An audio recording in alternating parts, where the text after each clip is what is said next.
I'm just going to call her R to protect her, her privacy. This is a very basic little gas mower made by Powersmart. I don't even know who manufactures that. The engine is of indeterminate origin. It's a 161cc OHV. I've already noticed a few issues. The cutting height was set up really weird, really high in the front, but that was easy to fix. The handle, the whole assembly is quite loose, and this one wheel seems really stiff, might have some junk in it.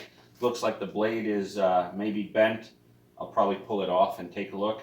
Other than that, we're just gonna check the oil level, check the air filter, probably check the carb. I'll probably pull the bowl off just to see if there's any junk in there, clean it up.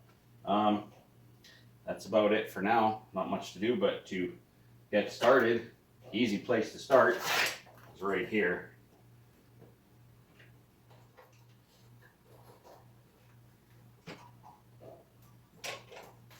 Feels better already.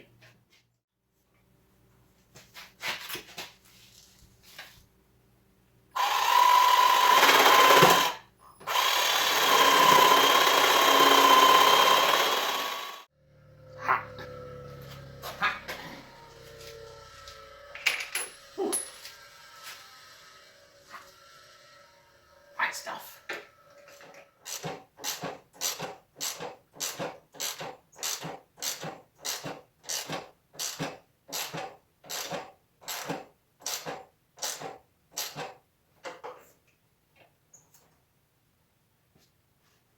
It's not pretty, but it'll work. So here's what I've done there. You can see here, this square nut has pulled right through the plastic. It should sit in this slot down here, and that'll keep it from rotating, but it's pulled right through the plastic, and so we can't secure the handle anymore. So what I've done, because I got to keep it low buck, is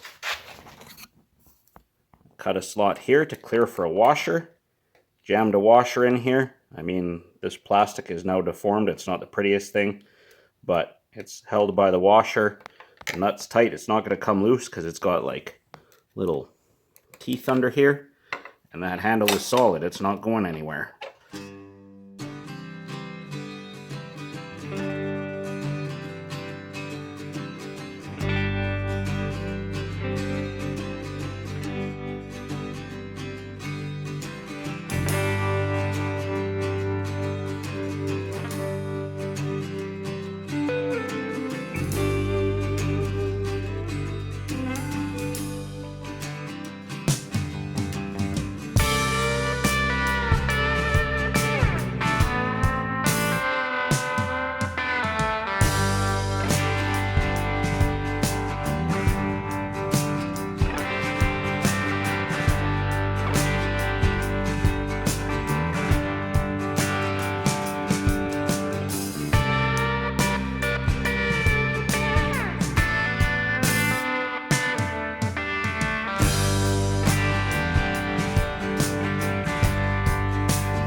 That would not normally be my first choice of action, but we are keeping this low buck. I don't think this thing gets used very much, clearly.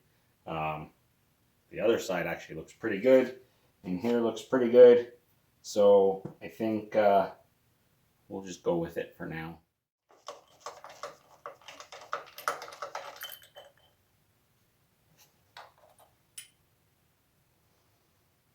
Clean as a whistle.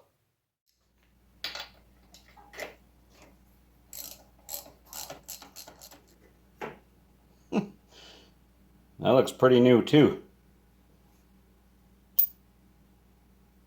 Huh. It's probably been changed, but it's an actual Briggs & Stratton plug. Crazy. That's interesting, because I'm pretty convinced this is not a Briggs & Stratton engine. It's good to see though. That's a good sign. That means it's had some maintenance in its life. At least a little bit. Tiny decal on the back of this engine says it uses 10W30. I'm guessing that this applies to here so that you know, if it's level with the bottom, we're good. And we are. It's not the cleanest oil I've ever seen though. I still think the easiest way to get this fluid out is with the sucker outer from Princess Auto.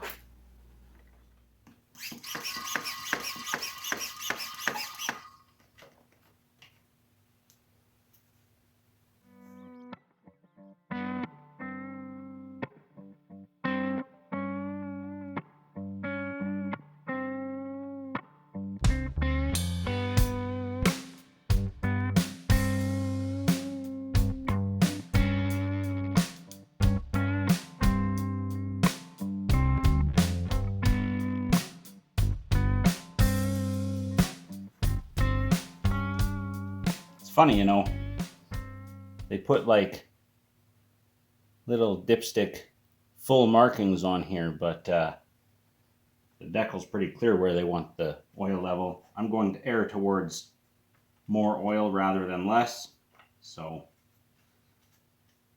here we are. Good stuff.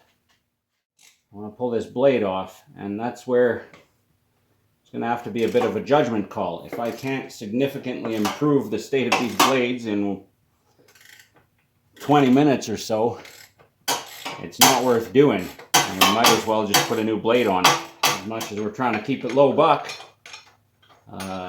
labor costs money too.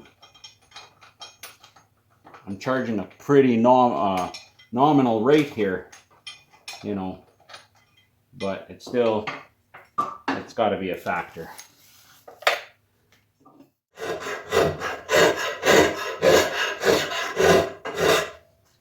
Just want to knock the burrs off the bottom here from hitting rocks and logs and small animals and such.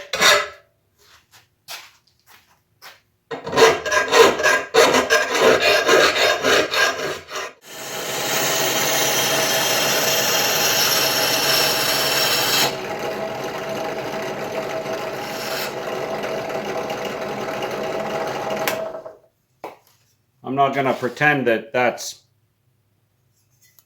as good as a brand new blade, but for 10 minutes of work, it'll do.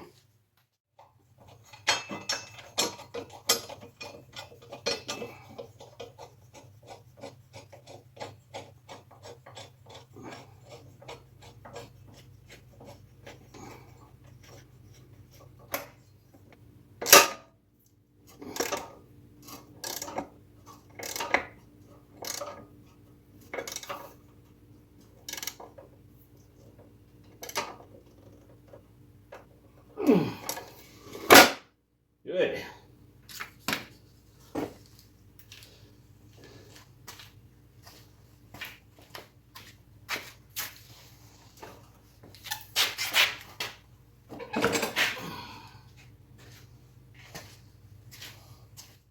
I don't have any starting instructions, so I guess I'm kind of on my own. I hear fuel getting sucked in. That's a good sign.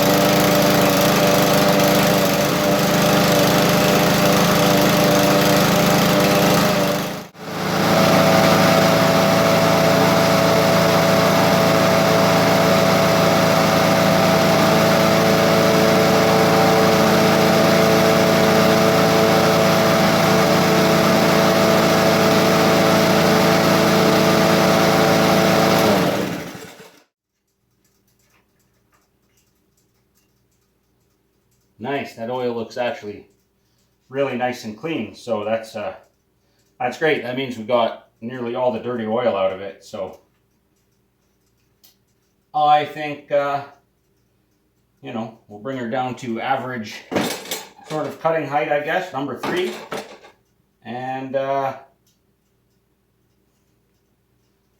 that's 2 out of 3 ready to go. Right on.